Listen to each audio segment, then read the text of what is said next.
Welcome to Easy Peasy Books, From Author to Authority, the lively and engaging podcast for business professionals who've always believed they have a book in them.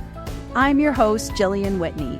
Join me as I chat with authors and industry experts from all around the world to explore simple strategies to write, publish, and leverage your business book.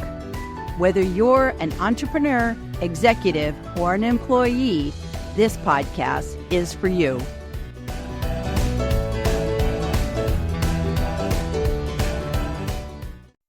Woo-hoo-hoo, and we're live once again on another Tuesday, and I have a new guest and friend in the house today. I have Terry Whalin, who's coming in from California, luckily not Los Angeles, south of Los Angeles. So Terry is with me today, and we're just going to welcome Terry to the show, and welcome for being here today, Terry. We're so glad you came, and we're going to be talking about essential publishing myths authors need to know. And this is actually based on a book that Terry has out, and it's fabulous. I've read it. And so, Terry, before we get stuck in, can you please introduce yourself and tell people who you are and what you do? Yeah, Gillian, I very much appreciate this opportunity. I've been a writer for years. My first book was a little children's book that I did in 1992 called When I Grow Up, I Can Go Anywhere for Jesus. And since then, I've written more than 60 books for traditional publishers. Two of the books that I've written got six-figure advances. I've done a couple of my books have sold over 100,000 copies. I'm currently working as an acquisitions editor at Morgan James Publishing. I've been there for 12 years. It's actually my third publisher that I'm working with in the acquisitions area. So I've worked with hundreds of authors over the years. I've also written for more than 50 magazines through the years as well. Wow. So let me start with defining terms. So acquisitions editor, what exactly does that mean for us who are learning about the publishing industry? Yeah, no, it's a great question.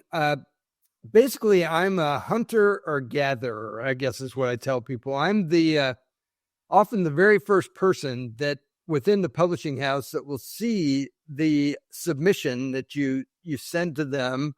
I'm look at it.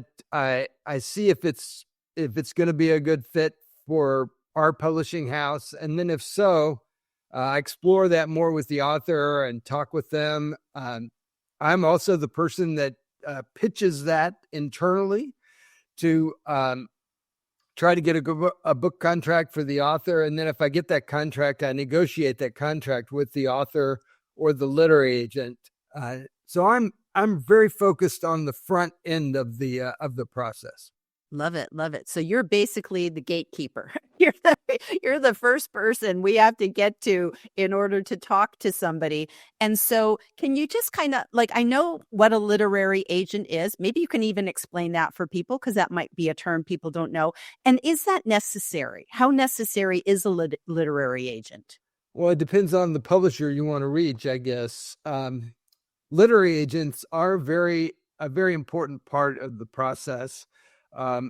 I tried to be a literary agent for a while. I was for several years. I had a little literary agency, but basically a literary agent is that go-between between the author and the publisher. The literary agent shops your proposal to publishers, shops your manuscript if you've written fiction, and really tries to get that publishing deal for you. What literary agents will not tell you is that they don't sell everything that they're shopping.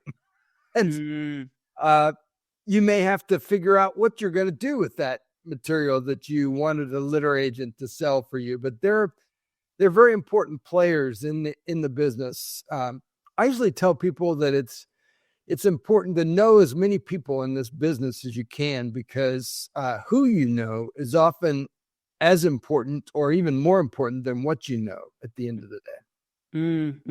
Hence why LinkedIn might be a good place to start for any aspiring authors because you're building those connections, you're building those relationships, and you got to get to know people and, kind of do some good work, getting those connections and building that author platform. Well, LinkedIn's a very important place. That's why I have over 19,400 connections on LinkedIn, because, people, when they change a lot in publishing, but normally they take their LinkedIn account with them. So that's always a way that you can reach people, even if they've swapped chairs.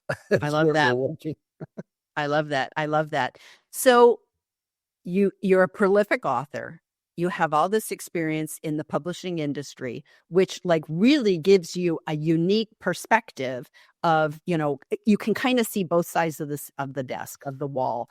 And so with your book here, The 10 Publishing Myths, can I ask you, first of all, what inspired you to write this book in the first place? Because I always love to hear the story behind the story. Yeah, I wrote this book because I often talk to authors about their expectations, their dreams, their desires of what's going to happen with their book.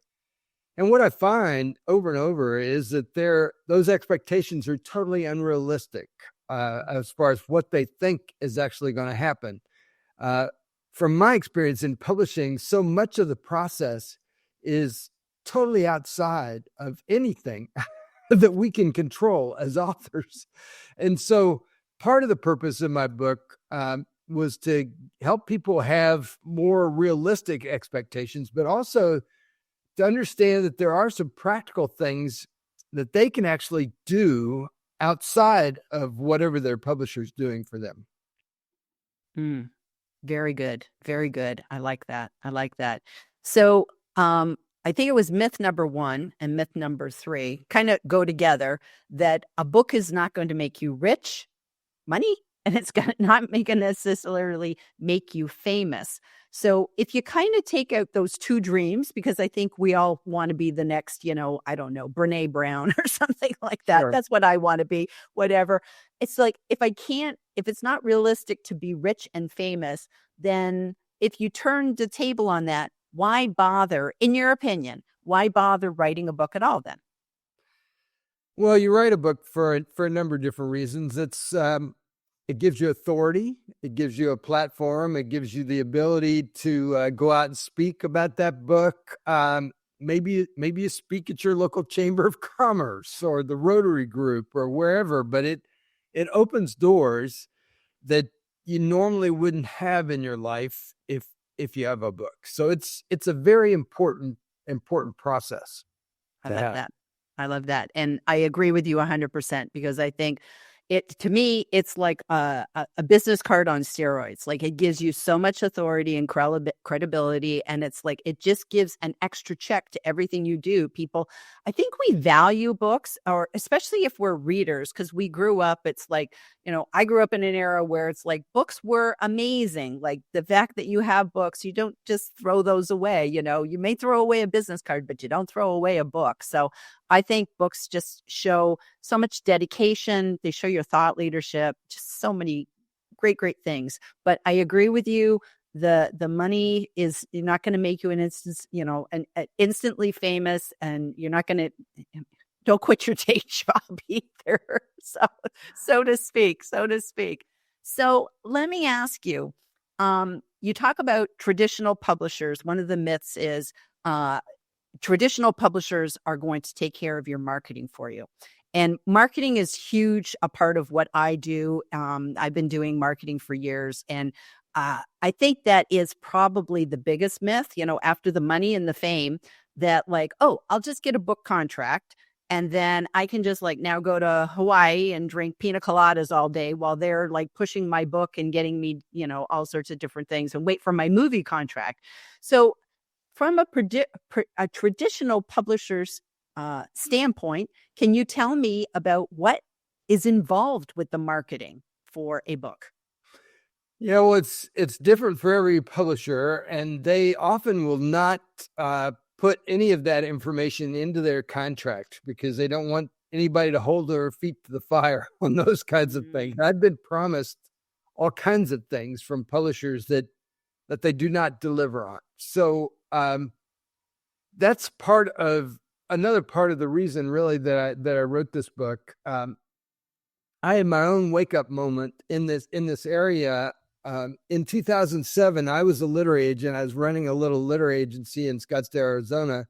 And Mark Victor Hansen, the co-author on Chicken Soup for the Soul, invited me to come out to Los Angeles. He was having this big mega book marketing university. There were 400 people there. I took pitches from people while I was there, but I also sat there and listened to all the speakers. We had big notebooks and we took all kinds of notes and everything. At that point in my life, I'd written about 50 books for traditional publishers. They were making great books. They were getting them in the bookstore. They were pretty books. All that kind of thing was happening. But publishers will send you a statement once a year, maybe quarterly, about how your book is doing financially. All of mine were in the negative category. I was not making money on my book. And I couldn't figure out what was I not doing that I should be doing. And so during this event, it was almost like I woke up and I understood how little I was doing to promote my own book. Back then I had a terrywhalin.com website. That's all I was doing. One of the speakers at this event was the other co-author on Chicken Soup for the Soul, Jack Canfield. And Jack has written this book called The Success Principles. About what does it take to be successful out there? It's a best-selling book. Get it from your library if you've never seen that book. But the very first success principle says that I will take 100% responsibility for my own success.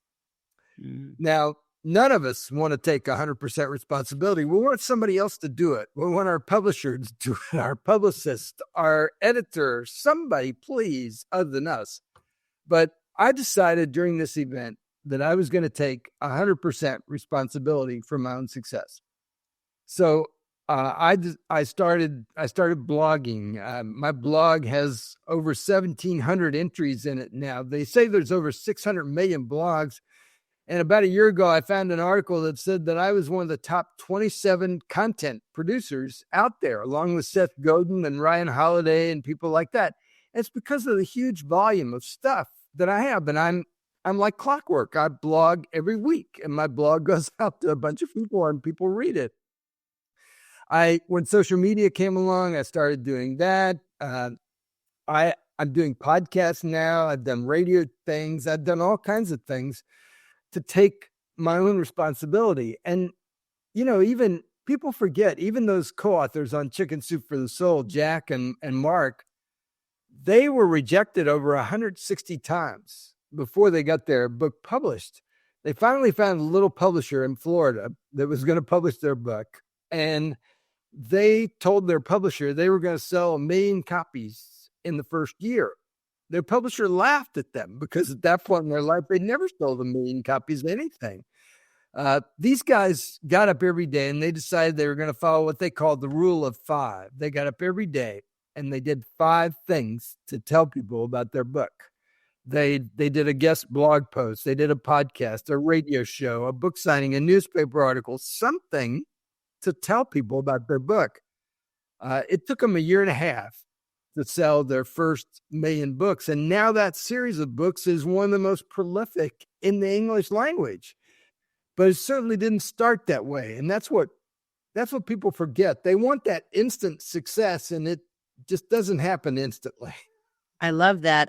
That reminds me of the image of like an iceberg where people just see the top of the iceberg, but they don't see everything below. So it's like they just go, oh, Chicken Soup for the Soul. Those guys, they were an overnight success. No, they weren't. They were, it took them a while, and they did all of these things to make it happen. Whereas other people, I think, even especially with self-publishers, when we get our book up on Amazon, we think, well, we're done now. Everybody's going to just go buy my book. And it's like, no, because tomorrow nobody even remembers you have a book. You have to keep. Yeah, well, they've pretty much proven out there that people have to hear about our book, 7, 8, a dozen times before they actually reach into their wallet and buy it from you. So part of the whole social media process and what we're doing in that process is really stressing the benefits in our book and telling people about it so that eventually they'll go, oh, yeah, 10 publishing this. I should get that book.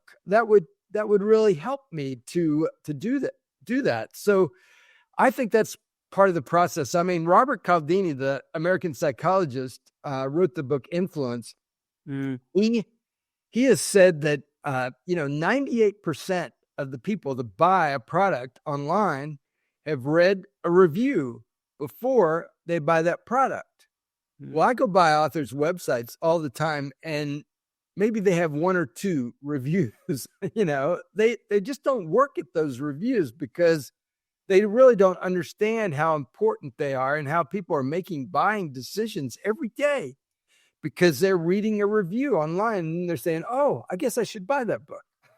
Exactly. Social proof. Social proof is so important. And, we do that. We do that when I go to look for a restaurant, online. I'll look at it. And if it doesn't have any reviews, why do I want to go eat there? It's the same with a book. If I go to Amazon and there's no reviews for a book, you just kind of go, maybe I'll look for a different one. And, social proof is everything. So, and I really tried to make it easy for people to get my book. If they go to publishingoffer.com, that'll take you to a place where you can get my book for like $10, including the shipping, along with over $200 worth of bonuses. So I really want people to get this because it's not a long book, but yet it really helps people sort of understand the proactive steps that they can really take to be successful with their book, no matter where they publish it. If they self-publish it, if they traditional go with a hybrid, whatever it is they're doing. Right. That's good. Okay, so I want to hop over. Speaking of people, I want to hop over and check out some of our people who are joining us today and see if anybody has any questions. So we have Jeff Young, who's always in the front row.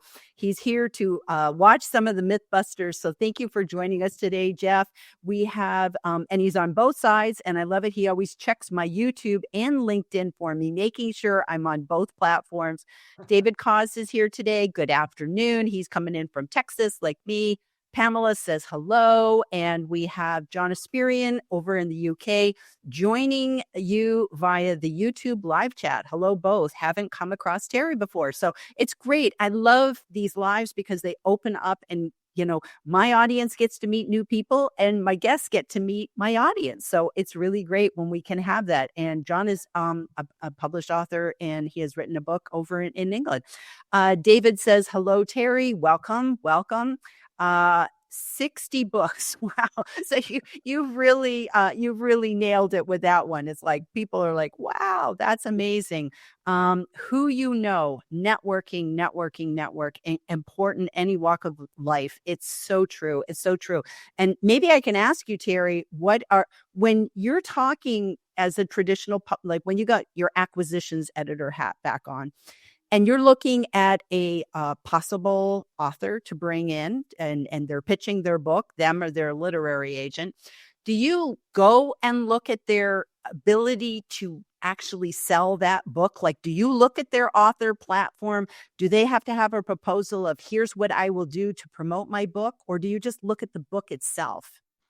It depends on what I get. I do try to, I read their proposal. I do look at their website, their connections.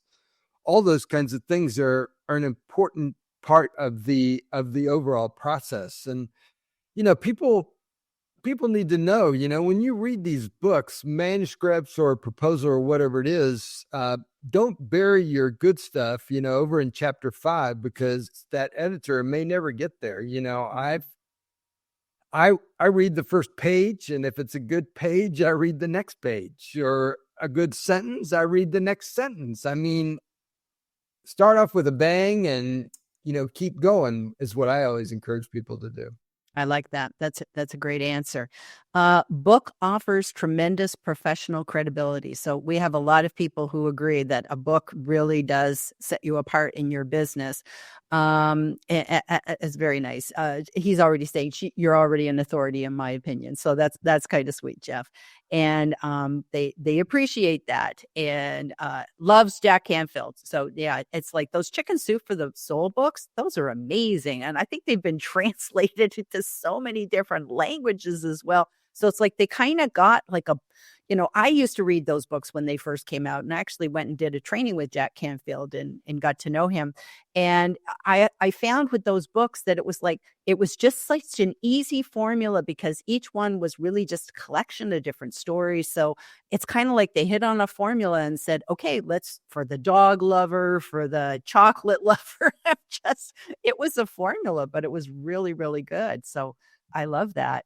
So Terry, can you talk about going with a traditional publisher? I think this was one of your myths, talked about, like, if you want to be in a bookstore, you're just going to have a hard time doing that as a self-published author.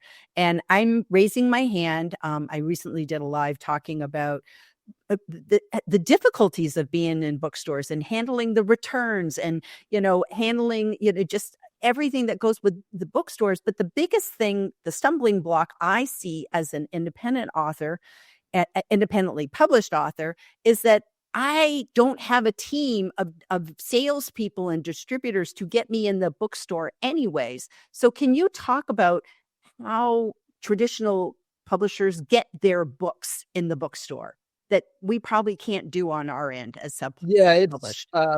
It's different, but yes, we have a team at Morgan James that does that. And so, and we sell on Amazon. Don't get us wrong. Amazon is a good customer of Morgan James, but they're only 24% of our overall business. So what I tell people is this: if they've published only on Amazon, they're missing 76% of what we do for the book out there. Our books are in 98% of the bookstores in North America, including the brick and mortar stores. So, we sell at Target.com as a place that we sell books. And that's really what you want to be as an author. You want to be everywhere your books are. Books are sold, because that's part of what we do. And it's not easy, even for us. But for example, we advise our authors, there's a dirty word in publishing that they should not use. That word is Amazon.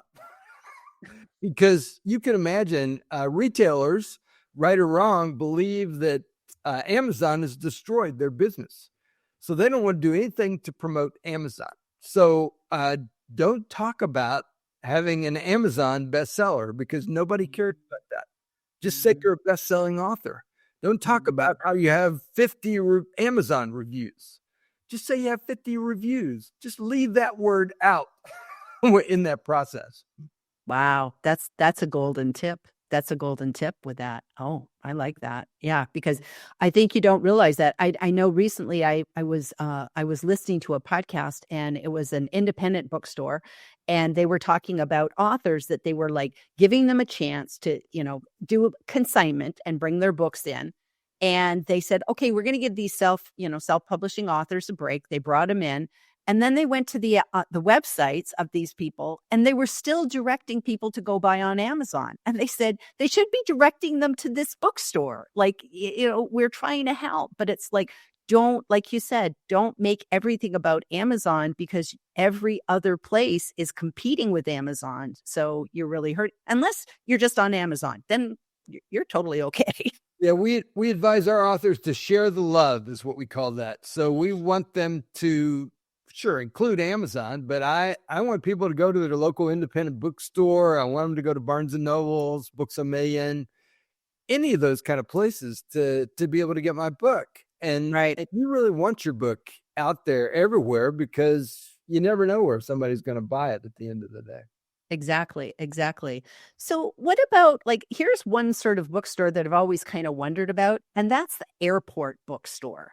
So, like, how do airport, like, it's a really small space, and yet it's obviously going to appeal to people who want, like, basically that airplane read, something that you could quick grab and put on the plane. How do traditional, like, how do you get into airport bookstores? Is that like a special thing? We do have that is a special place, but we have the ability at Morgan James to get our books into airports. I have authors all over the world, and one of my authors that was in Houston half of the year, and half of the year she lived in Dubai. Her question to me was, "Can you sell books in the Dubai airport?" And so I had no idea. I asked, and yes, we can sell books in the Dubai airport. A couple of years ago, I was going to a conference in Hershey, Pennsylvania, and on the way home, I missed my connection in Philadelphia. I had to spend the whole day in the Philadelphia airport. And out of sheer boredom, I walked in that airport bookstore to look around. And actually, I've written a biography on Billy Graham that I found in that airport bookstore because Morgan James had put my book back then in 25 airports, and Philadelphia was one of those bookstores. I'd never seen one of my books inside an airport bookstore, so I thought that was pretty exciting. But it's all possible. That it just depends on that publisher and their connections to be able to sell to. Hudson Newsstands, for example, is a series of stands that are all over the place. Can they sell those groups, and will they take your book into that market? That's always the question. I like that. And I got to ask you, did you feel tempted? Did you want to sign your book in the airport bookstore? I wanted to sign it, but I didn't sign it, but I did take a picture. They say that's a myth, that if you've signed the book, they can't be returned, because I understand they still can be returned even if you've signed those books. So, oh, well, that's kind of interesting. That's good to know. So you have a huge platform on LinkedIn, which you either built as an author platform or a publisher platform or a little bit of both. So can you talk about, maybe give us some advice on what authors should be doing to build an author platform so that they, have a step up before they maybe even wrote their book or while they're writing their book? Yeah. I always advise people to make sure you take a careful look at these platforms. So, for example, I don't control LinkedIn, Facebook, YouTube. Those are all what we call rented platforms because, knowingly or unknowingly, I could violate their terms and get kicked off of those places tomorrow. So, as an author, you want to make sure you build on something that you can protect and you can keep at the end of the day. So that's where you build your blog. That's where you build your website. That's why you have a newsletter list, because those are all things that you control. And that's why in my book, I had a myth buster action at the end of every chapter, MBA. And that was this practical information to help authors know that no matter what your publisher does or doesn't do, there's all kinds of practical things that you can actually take action and do to help you get the word out about your book. Brilliant. I see that a question came in. So David asks, what questions should an author ask a publisher and what are deal breakers? Like what should they not ask as well? So that's a great question. When you get a publisher, you want to one of the things I always encourage people to do is to Google that publisher, put their publisher name in along with the word scam or complaints. Now, none of us are perfect. All of us have people that don't like us and put stuff out there about us, and it's out there forever, whether it's true or not true. But if you Google some publisher's name along with the word scam or complaints and see pages and pages of complaints, that should be a red flag that maybe that publisher is not the best place for you to do. I always encourage people to talk to their authors, speak to some of their authors and find out about their experiences. We do that at Morgan James. If somebody asks me, I plug them into my authors, let them do that. I've had authors buy a book from that publisher. What does the book look like? Is it a book I want to purchase? You get some of these books from publishers and they're awful. They had no idea how to do the back cover. They didn't design a good cover in the front. The interior's all messed up. So really take a careful look at each one of these people and read your contract. That's a simple thing, but you'd be surprised how few of these authors really read and understand their book contract at the end of the day. If you don't understand it, join the Authors Guild, for like $60. And they have a cadre of attorneys that can read your contract and help you with that. Get help. Don't just figure you're on your own, because you're not. You can be connected to a huge community of people if you want to be. That's brilliant advice. And you really have to do your due diligence on everything.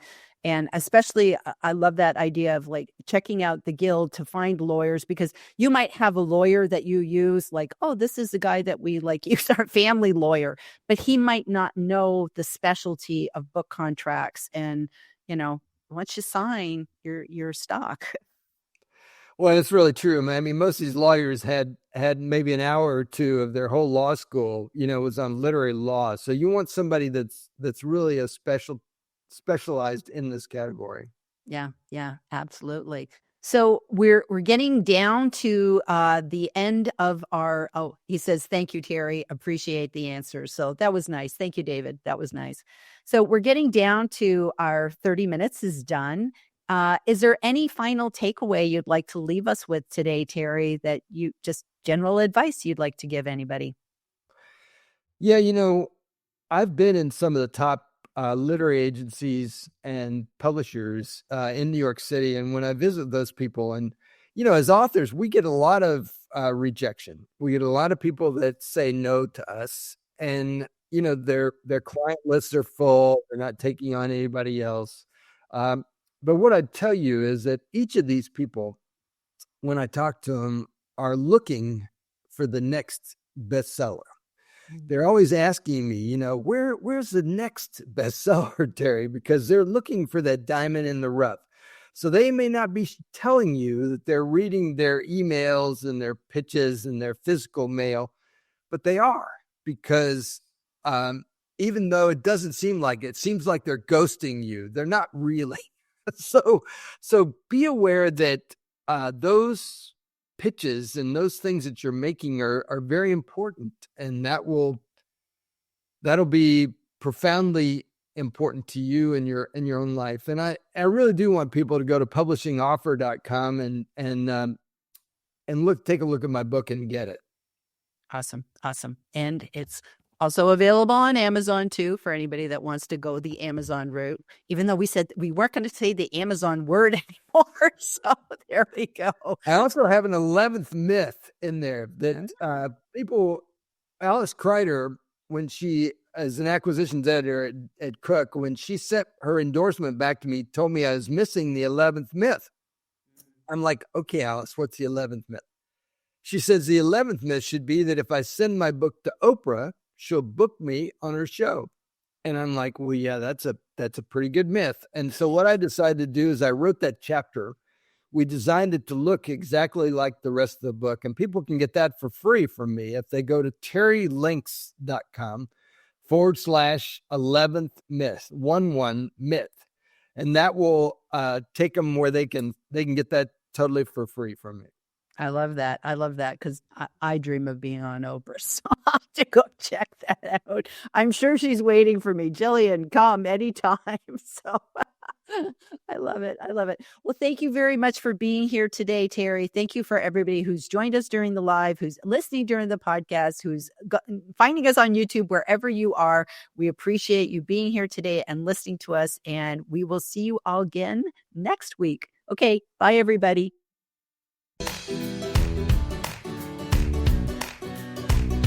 Thank you for tuning in to this edition of Easy Peasy Books, From Author to Authority. If you found value in today's episode, I'd be grateful if you could leave us a review. It helps other aspiring authors discover our podcast. To learn more about writing, publishing, and leveraging your business book, visit my website at easypeasybooks.com.